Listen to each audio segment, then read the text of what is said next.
हरे कृष्णा। राधे राधे। आप सभी का स्वागत है मेरे YouTube चैनल किस्से किरदारों के में। और आज की कहानी का शीर्षक है अनोखी दवाई। तो आइए इस कहानी को शुरू करते हैं। काफी समय से दादी की तबीयत खराब थी। घर पर ही 2 नर्स उनकी देखभाल करती थी। डॉक्टरों ने भी अपने हाथ उठा दिए थे और कहा था कि जो भी सेवा करनी है कर लीजिए, दवाइयाँ अब अपना काम नहीं कर रही हैं। उसने घर में बच्चों को हॉस्टल से बुला लिया था। काम के कारण दोनों पति पत्नी काम पर चले जाते। दोनों बच्चे बार बार अपनी दादी को देखने जाते। दादी ने आंखें खोली तो बच्चे दादी से लिपट गए। दादी, पापा कहते हैं कि आप बहुत अच्छा खाना बनाती हैं। हमें हॉस्टल का खाना अच्छा नहीं लगता। क्या आप हमारे लिए खाना बनाओगी? नर्स ने बच्चों को डांटा और बाहर जाने को कहा। अचानक से दादी उठी और नर्स पर बरस पड़ी। आप जाओ यहाँ से। मेरे बच्चे को डांटने का हक किसने दिया है? खबरदार अगर बच्चों को डांटने की कोशिश की। कमाल करती हैं आप। आपके लिए ही तो हम बच्चों को मना किया। बार बार आते हैं आपको देखने और डिस्टर्ब करते हैं। आपको आराम भी नहीं करने देते। अरे, इनको देखकर मेरी आंखें और दिल को कितना आराम मिलता है। तू क्या जाने। ऐसा करो, मुझे जरा नहाना है। मुझे बाथरूम तक ले चलो। नर्स हैरान और अवाक थी। कल तक तो दवाई काम नहीं कर रही थी और आज ही इतना चेंज। सब समझ के बाहर था।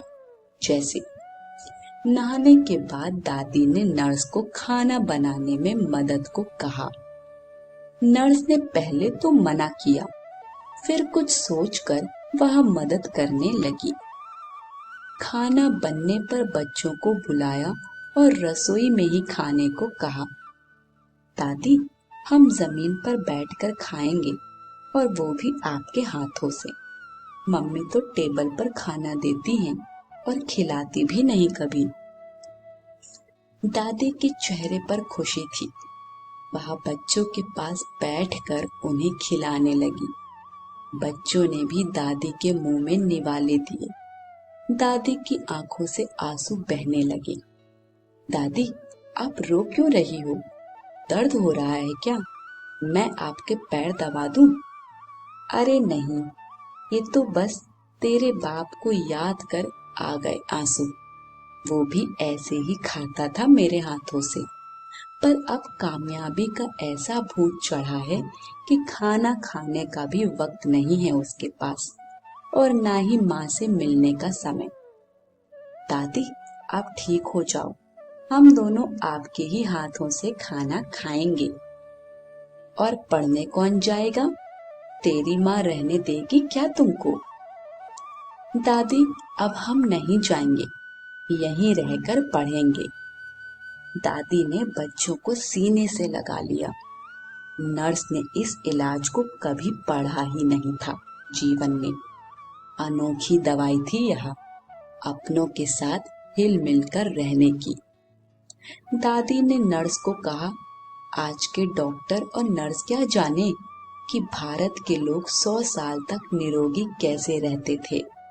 छोटा सा गांव, सुविधा कोई नहीं, हर घर में गाय, खेत के काम, कुएं से पानी लाना, मसाले कूटना, अनाज दलना, दही बिलोना, मक्खन निकालना, एक घर में कम से कम 20 से 25 लोगों का खाना बनाना, कपड़े धोना, कोई मिक्सी नहीं, ना ही वॉशिंग मशीन या कुकर, फिर भी जीवन में कोई रोग नहीं, मरते दिन तक चश्मे नहीं और दांत भी सलामत।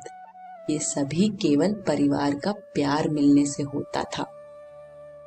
नर्स तो यह सुनकर हैरान रह गई और दादी दूसरे दिन ठीक हो गई। आज की कहानी यहीं समाप्त होती है। कहानी पसंद आई हो तो कमेंट बॉक्स में हमें अपना फीडबैक जरूर दीजिए। वीडियो को लाइक शेयर करें और चैनल को सब्सक्राइब करें। सभी को हरे कृष्ण, राधे राधे।